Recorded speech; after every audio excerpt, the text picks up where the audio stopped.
My girlfriend said, "Delete that photo of us. I don't want my ex to see it." I replied, "No problem." Then I uploaded a new one of me, her ex's ex, and the engagement ring.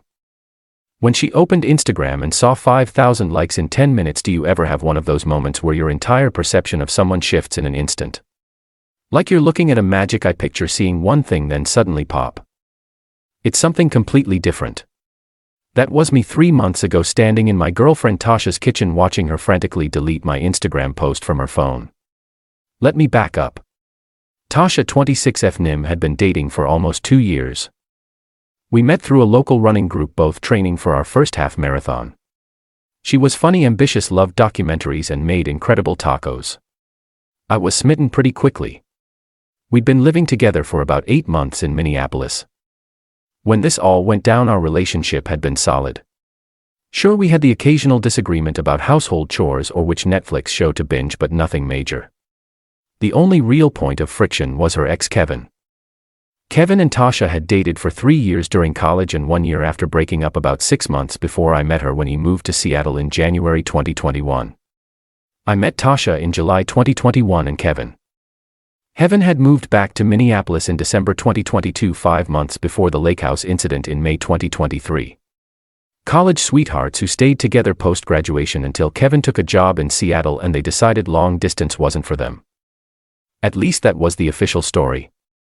In reality, from what I'd gathered from mutual friends and Tasha's occasional wine-induced confessions, Kevin had been pretty controlling, isolating her from friends and family. Classic emotional manipulation stuff. The Seattle job offer had given her the perfect excuse to end things.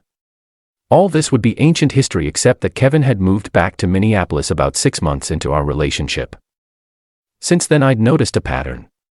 Whenever we were at events where Kevin might be present, Tasha would act differently, checking her appearance more, laughing a little too loudly at my jokes, being extra affectionate. At first I thought she was just trying to show him she'd moved on. Fine, understandable. But then came the social media scrubbing. Photos of us that she'd enthusiastically posted would mysteriously disappear from her Instagram after Kevin started following her again. Our relationship status on Facebook hidden. When I asked her about it, she'd say things like, "I'm just trying to be more private online." Or, "I don't want him stalking my profile and getting upset." I tried to be understanding. After all, emotional abuse leaves scars, and maybe she was still working through some trauma. But a nagging voice in the back of my head wondered if there was something more to it. Fast forward to Memorial Day weekend. We'd gone up to my parents' cabin on Lake Vermilion with some friends, including my college buddy Sam and his new girlfriend Emma. It was one of those perfect Minnesota May weekends. Sunny but not too hot. The lake still a bit cold but swimmable if you were brave. I snapped a photo of Tasha, Emma, and me on the dock. Sun setting behind us. All of us laughing because Sam had just fallen and trying to show off his non-existent wakeboarding skills. It was a great shot. One of those candid moments you can't stage. I posted it on Instagram with the caption, "Lake with the best people at Tasha MMA. Quacker at Samantha Men, who's currently drying off." We drove back to the city Sunday night. Monday morning I woke up to Tasha frantically scrolling on her phone next to me in bed. "You need to delete that photo from yesterday," she said without looking up. "What? Why?" "It's a great pic," I replied, still half asleep. Kevin commented on it. I reached for my own phone. Sure enough, Kevin had left a comment. "Looks amazing. That cabin is straight out of a magazine. Hope you all had fun." Innocent enough. But I could tell from Tasha's expression that she was freaking out. "So what? It's just a comment." I said, "Please Josh, I don't want him seeing us together like that. It's complicated." Her voice had that tight quality it got whenever Kevin came up. "Why does it matter what he sees? You guys broke up years ago."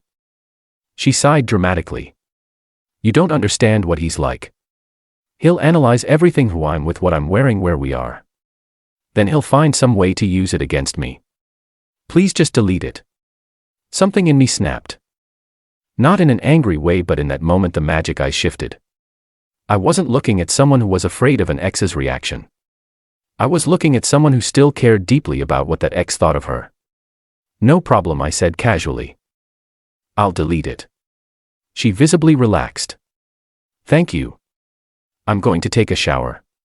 As the bathroom door closed, I sat on the edge of the bed, suddenly seeing our entire relationship in a new light. The strategic social media management, the performative affection when he might be around. The way she'd bring him up randomly just to mention how much better I was, which I'd thought was reassuring but now seemed like she was keeping him in the conversation.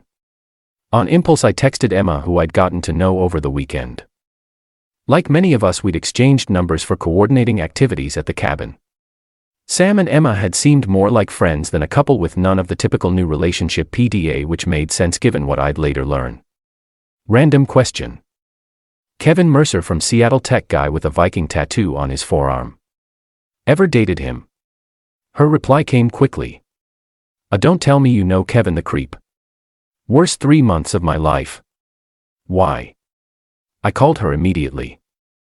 Long story short, Emma had dated Kevin briefly in Seattle right after he moved there. They'd met on a hiking meetup, dated for about 3 months, then she'd broken it off because of his possessive, jealous behavior. Apparently he had a whole routine. Love bombing followed by subtle control tactics followed by emotional manipulation. Classic narcissistic playbook. But the most interesting part, Kevin hadn't taken a dream job in Seattle.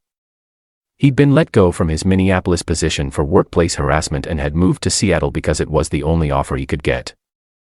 And his return to Minneapolis not for a better opportunity, but because he'd been asked to leave the Seattle company too. He was currently consulting, aka unemployed, and living with his parents. His LinkedIn profile claimed he was a technology consultant, but Emma confirmed what mutual friends had hinted at. He'd been let go from both positions for inappropriate workplace behavior. He was subsisting on a small inheritance while pretending to run a consulting business. The timeline suddenly made sense. Tasha hadn't broken up with him over the distance. She'd likely used his move as a convenient excuse, unable to break free from his manipulation otherwise. And now that he was back, those old patterns of behavior were resurfacing. As I sat there processing this, another text from Emma came through. Sorry if that was oversharing. I just really hate that guy. He tried to isolate me from all my friends, made me delete pics with my ex from before I even knew Kevin. When I refused, he went through my phone while I was sleeping and deleted them himself. Total psycho. That hit home. The photo deletion wasn't about fear. It was about a pattern of behavior Tasha had never broken free from. Kevin still had his hooks in her even if they weren't technically together.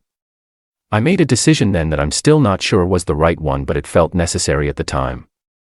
I would give Tasha one chance to be honest with me, and then I decide what to do. When she emerged from the shower, I asked her point blank, "What's really going on with Kevin?" She feigned confusion. "What do you mean?" "I mean, why do you really care if he sees photos of us together? And don't say it's because you're afraid of him.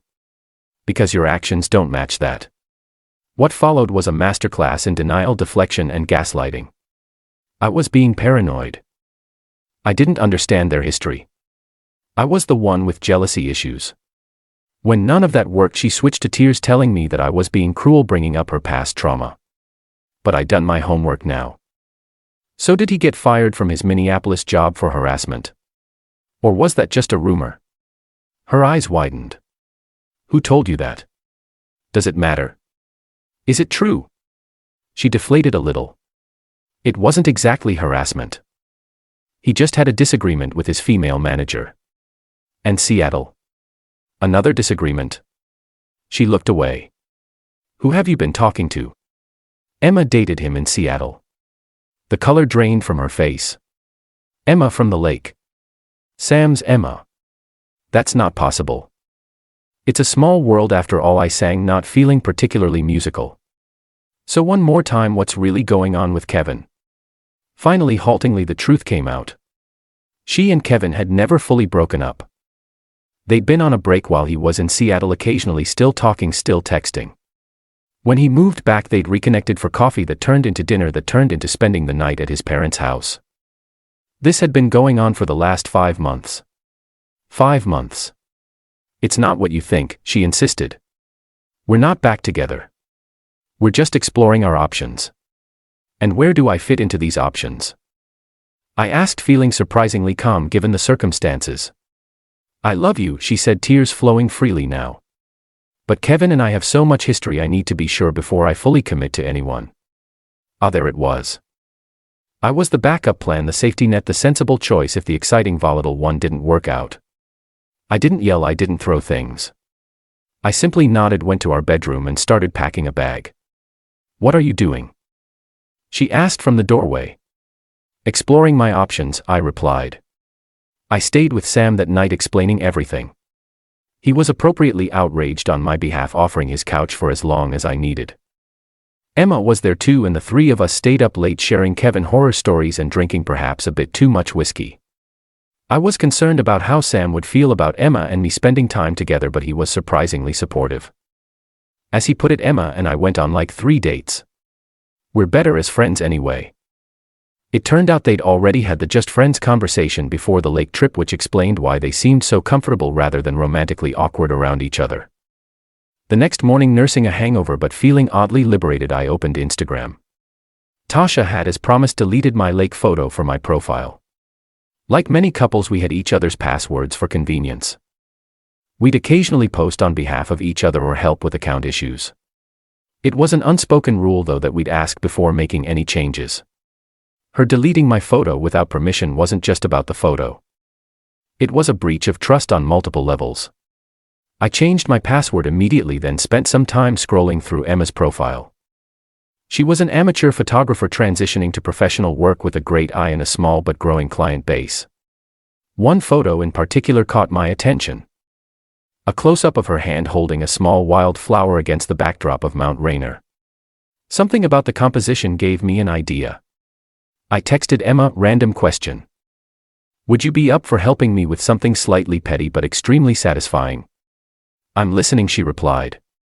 2 hours later, Emma and I were at a local park with her camera. We took dozens of shots before getting the perfect one. My hand and Emma's hand together holding a small velvet ring box that was open to reveal my grandmother's ring, the one my mother had given me at Christmas just in case things with Tasha went that direction. It had been sitting in my sock drawer for months, a possibility I'd been considering but never quite felt right about. Now I understood why. The photo was artistic and symbolic. 2 hands holding a family heirloom that represented value and trust. I was careful with the caption, making it about new beginnings broadly rather than falsely announcing an engagement. It was about reclaiming my story, not creating a fake relationship milestone. I posted it to Instagram with the caption, "Some treasures are meant for someone who values them. Thanks for the perspective, Emma. Quaker. New beginnings, clean slate, no more backups." I didn't tag Tasha. I didn't need to. The post gained traction quickly within our social circle, reaching about 300 likes in the first hour. Then Sam's sister, who has a popular fitness account with 50,000 followers, shared it to her story with a cryptic, "Tea is hot today" caption. By evening it had reached about 2,000 likes and countless comments. Not exactly viral by influencer standards, but definitely the most attention any of my posts had ever received. By the next day, through various shares and the algorithm picking it up, the post hit 5,000 likes. Completely unexpected for someone who typically got maybe 50 to 100 likes on a post. My phone rang nonstop. First Tasha, then her friends, then even her sister, who to be fair had always thought I was too good for her. I let it all go to voicemail. This wasn't about creating drama. It was about reclaiming my narrative. The next day I returned to our apartment when I knew Tasha would be at work. I packed my essentials, left my key on the kitchen counter and wrote a simple note. "I've paid my half of June's rent. I'll arrange to get the rest of my things later. Take care." I spoke with our landlord, explaining the situation without unnecessary drama. Since both our names were on the lease, I arranged to continue paying my half through the end of the term, but formally requested to be removed from the renewal. I rented a small storage unit for my larger furniture and arranged to collect it when I found a permanent place. The aftermath was both predictable and surprising. Predictable in that Tasha oscillated between rage, remorse, and rationalization. Surprising in how quickly the dust settled. Within a week, she and Kevin were officially back together. Their relationship suddenly public on all platforms. I heard through mutual friends that she was telling everyone I had cheated on her with Emma, hence the ring photo, and that she and Kevin had reconnected after the breakup as she healed from my betrayal. The irony would be delicious if it weren't so sad. But honestly, I was relieved. The clarity that comes with seeing someone's true colors is worth any temporary pain. As for Emma and me, we kept hanging out. First as friends commiserating over our shared Kevin experience, then as hiking buddies. She's serious about her trails and eventually as something more. Turns out we have a lot in common beyond just having dated people who didn't deserve us. She's direct, honest, and refreshingly dramary. 3 months later we're officially dating, taking it slow and enjoying every step. The ring is safely back in its hiding spot. Not for any specific plan, just waiting for the right moment with the right person. If that's where this road leads. Kevin and Tasha are apparently engaged now. That was quick. According to their very public, very performative social media posts. I genuinely wish them well. Some people are perfectly matched, just not in the way they think. Life is funny sometimes. You can spend years trying to make something work with the wrong person only to have the right one show up when you finally let go. But that's a whole different post. For now, I'm grateful for deleted photos, petty Instagram posts, and the way truth has a habit of making itself known one like at a time. Update: 6 months later, since so many of you have messaged asking for an update about the ring, no, I haven't given it to Emma yet. We're doing great, but we're not rushing anything. And yes, Kevin and Tasha are still together and still relentlessly documenting their perfect relationship online.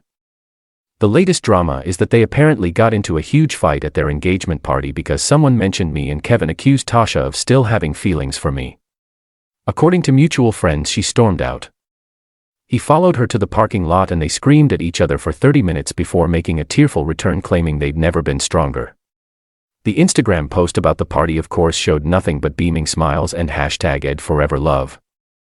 Emma and I watched this unfold via text updates from friends who were there, all while making s'mores in my parents' cabin, the same one from the photo that started it all. Sometimes the best revenge isn't plotting elaborate schemes or public callouts. It's simply living well while others remain trapped in their own drama. Oh, and for those curious, yes, Emma did eventually see the ring for real last month when we were cleaning my new apartment. I had moved the ring from its original sock drawer hiding spot to a drawer in my new bedside table. No, it wasn't some elaborate proposal setup. Yes, she pretended not to notice, but later told me she thought it was beautiful. We'll get there when we get there. No rushing and no backup plans needed. Life update. I moved into a new apartment, got promoted at work, and adopted a rescue dog named Rusty, who has destroyed exactly one pair of shoes but otherwise is the perfect companion. Emma's photography business is taking off. She just booked her first wedding gig. Sometimes good things fall apart so better things can fall together. Final thought for anyone going through something similar: trust that gut feeling. If someone is making you feel like a backup option, you probably are.